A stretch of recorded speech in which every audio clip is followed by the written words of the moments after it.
What up, guys? We're in the kitchen again, but this time for story time. This is the story of the hospital visit following my accident. If you missed it on Monday, here's the clip real quick one time. You can slow it down if you want or go watch Monday's video. Here it is.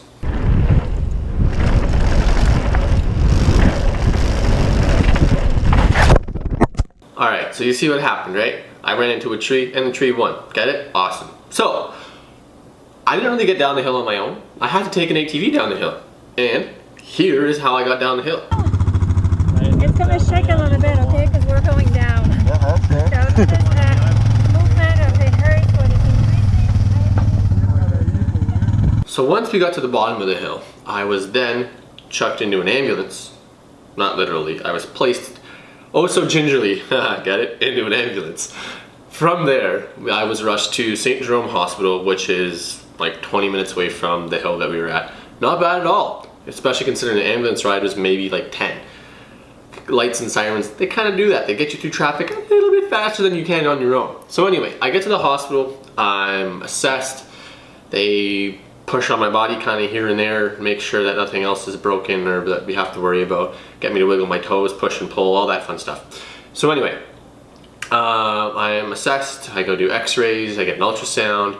They find that I have 2 broken ribs, the bone inside my hand is broken, there's liquid as well as air in my chest cavity, there's liquids in my stomach that doesn't belong there, the key part. And that's really the general consensus of what went wrong in terms of from a doctor's point of view. So from there, I have a tube inserted in me.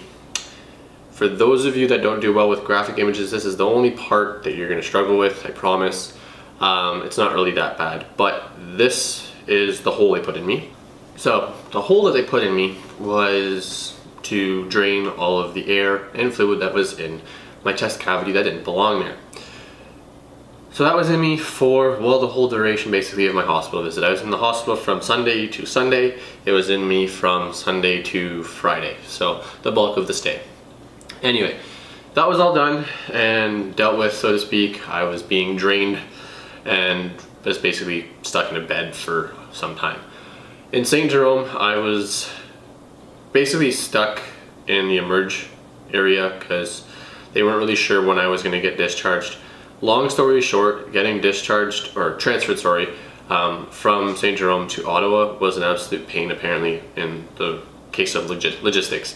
What ended up happening is I got to take one of these lovely things, which is effectively an ambulance, but not an ambulance. It's basically just a patient transfer service. So they actually came all the way from Ottawa to get me, and then went all the way back to Ottawa with me. So in St. Jerome, I was there obviously the 3 days, really, and I obviously got food. The food, however, is not something to go to the hospital for, guys. I promise you, you're not missing anything whatsoever. This is the food that I got between the 2 hospitals. So there's breakfast, there's lunch, and, well, dinner. Nothing really all that exciting. Yeah, I eat a lot.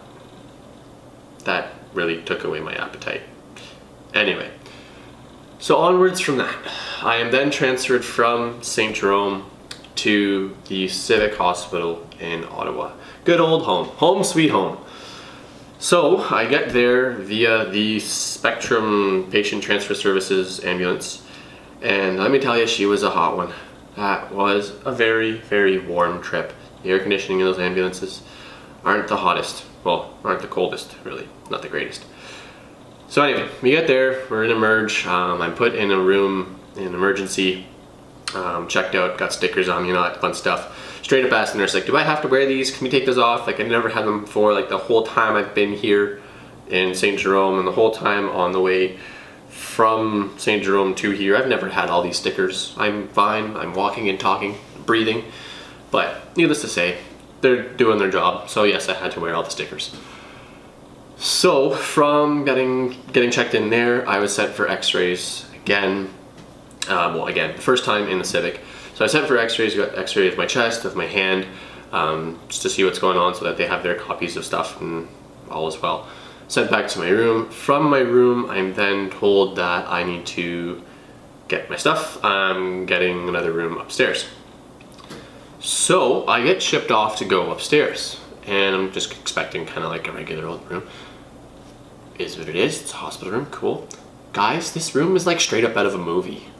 Here's the video of it, which doesn't really do it much good. I'm sorry. I was smart. I would have taken the video at night and put all the lights on in the room. It's a very, very bright room. Fantastic view. I actually got to see the helicopter land and take off a few times, which really isn't a good thing if you look at it that way, but it was cool. Anyway, so that was that room. I got to hang out in that for a full day.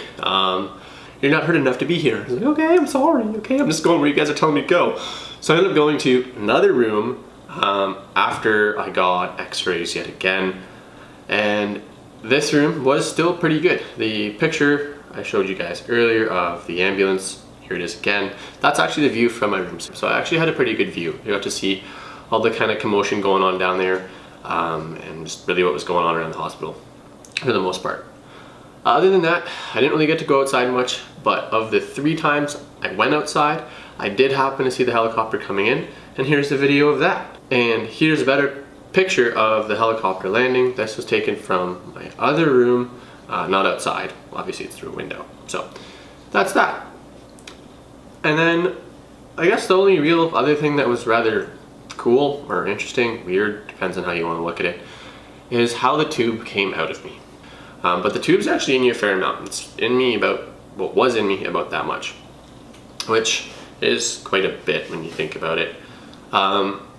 So when they went to take it out, the doctor, very, very simple instructions. He goes, I just need your help taking this out. And I'm like, okay, what do you need me to do? It's like, oh, it's very simple, don't worry. I was like, okay, phew, that's good. I don't know how useful I'm gonna be. So all he needed me to do was take a big deep breath in, as deep as you could, obviously with the tube impeding my air performance as well as 2 broken ribs. It wasn't really the easiest task, but it's a very easy task relative to what he has to do every freaking day. So anyways, I take a big deep breath in and nod, and he goes, okay, so now I'm gonna pull it out and you have to exhale at the same time. So I exhale at the same time as he pulls this tube out, and let me tell you, for a very brief instant, it was phenomenal. And then I realized my ribs were still broken.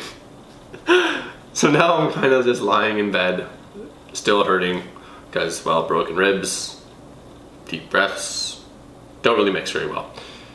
Anyway, long story short, that tube, I mean, it was time for it to come out in the sense that it had done its job to its capacity.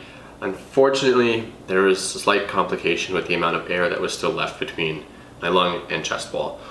So there were a few debates as to whether or not I needed to put another tube in, or if my body was going to absorb it. What they opted to do was to put me on oxygen for, it was about 24 hours. And that seemed to clear it up enough that, well, I'm home now. Anyway, guys, that is my hospital visit in a nutshell. Hopefully I won't revisit the hospital anytime soon.